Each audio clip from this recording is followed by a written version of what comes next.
What is up, guys? Welcome on back to TK's Garage.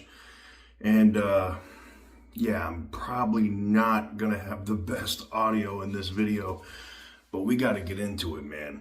So the Senate Majority Leader John Thun was speaking on the Senate floor, and it looks like while they did submit rule changes, like some of the CRAs became rules, they're going to push 86 or 87, 88, and 89. Not 86.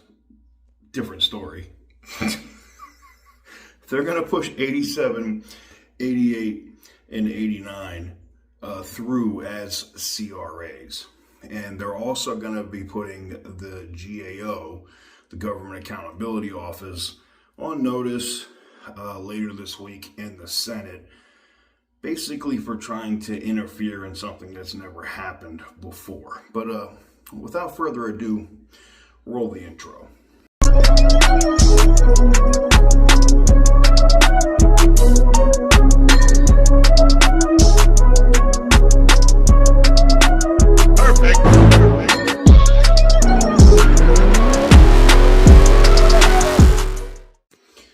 All right, so we know we got the Senate Majority Leader here speaking today, and we're going to roll that clip here in a second.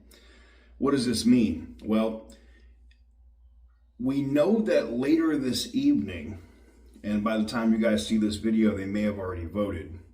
We know that later this evening, or this morning, or tomorrow morning, because they're going to start at 1 a.m. on Wednesday, that the House Rules Committee is going to go ahead and finish the last step before the big, beautiful bill hits the floor of the House for a full vote.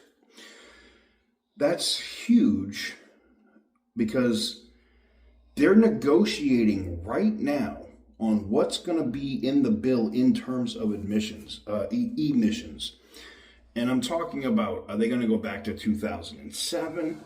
Are they going to go back to 2010? Are they going to go back to 1999 like we saw the congressman from Texas push forward with? And if you don't follow the news channel, we post like a 2-hour live stream or whatever. That shout out to the White House for the White House feed as well. So, but without further ado, let's go ahead and run the clip from Senator Thun on the Congressional Review Acts, and then we'll close out. This week, we're going to be moving to take up Congressional Review Act resolutions to overturn Clean Air Act preemption waivers the Environmental Protection Agency granted to California that allow California to dictate emission standards for the whole country, effectively imposing a nationwide electric vehicle mandate. Now, Clean Air Act waivers are nothing new, Mr. President. The Clean Air Act allowed for waivers to address specific pollution problems, and over the decades, a number of them have been granted. But the waivers the Biden EPA handed to California on the Biden administration's way out the door go far beyond the scope Congress contemplated in the Clean Air Act. The waivers in question allow California to implement a stringent electric vehicle mandate, which, given California's size and the fact that a number of other states have signed on to California's mandate, would end up not just affecting the state of California, but the whole country. Under California's electric vehicle mandate, automakers around the country would be forced to close down a substantial part of their traditional vehicle production with serious consequences. Diminished economic output, job losses, declining tax revenues. And that, Mr. President, is just the start. Consumers around the country would face fewer choices, higher prices, and reduced automobile availability. And our already shaky electric grid would quickly face huge new burdens from the surge in new electric vehicles if, of course, automakers were able to ramp up production as fast as California wants them to, and charging stations, which typically take several years to approve, could be built in time. Mr. President, our nation is already facing serious problems on the energy supply front.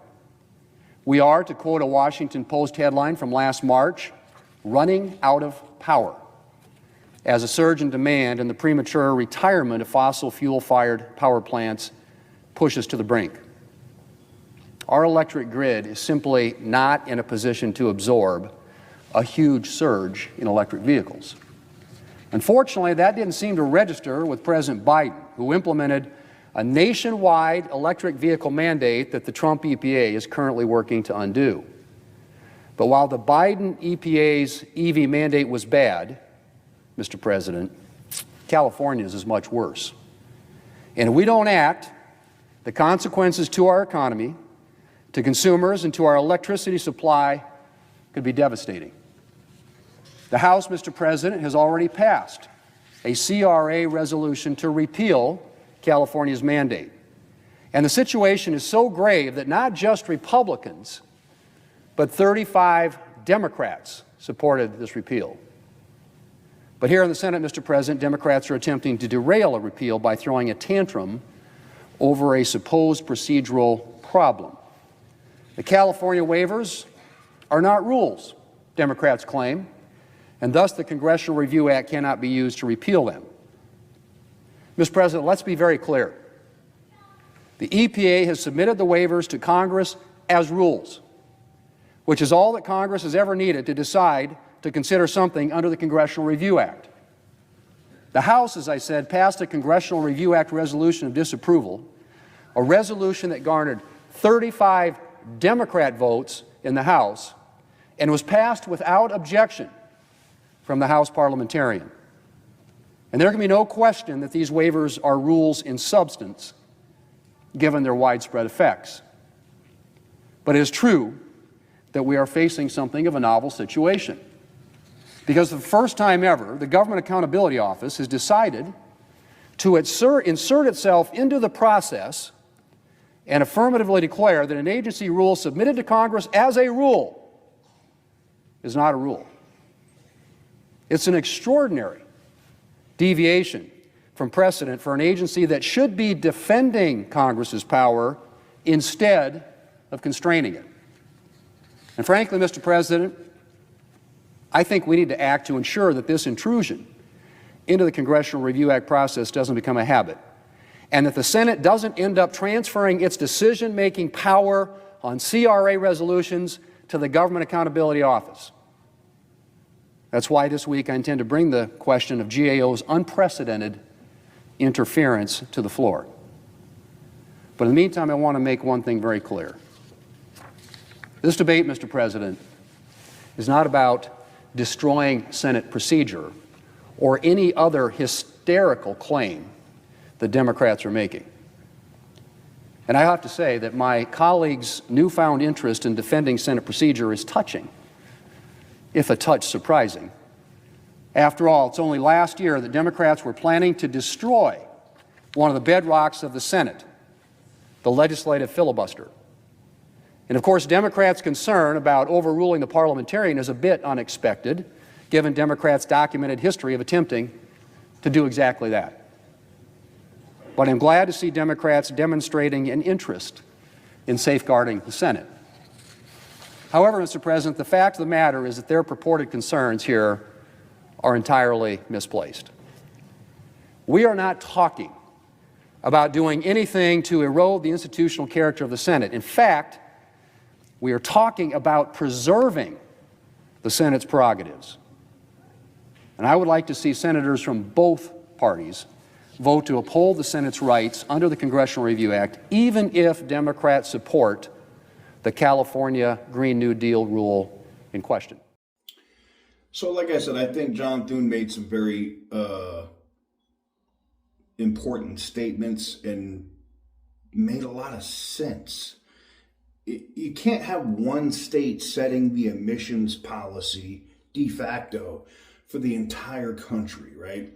This effectively ends the EV mandate. It is, for all intents purposes, done. Now, we've talked about CARB, we've talked about smog checks and what's going on with all of that. And the biggest thing here is CARB is screwed. Literally, the California Air Resource Board is a wrap, and it doesn't matter how they do it. Whether they run out of money in January, because they're going to be insolvent probably even before then, or whether the CRAs and the big beautiful bill go through and they strip their ability to do what they're currently doing right now. And once they have to follow federal emission rules, and if the federal government is rolling stuff back to 2007, that means California has to honor everything to 2007. But let me know what you guys think in the comment section down below. I am still working, doing my defense contracting gig right now, so I'm going to be not in the best audio situations, but we're working on it, and I'm still trying to bring the news to you as quick as I can get it to you. But let me know what you guys think in the comment section down below. Give the video a big thumbs up if you like what I do. Hit the subscribe button if you haven't already, and as always, stay petty, my friends.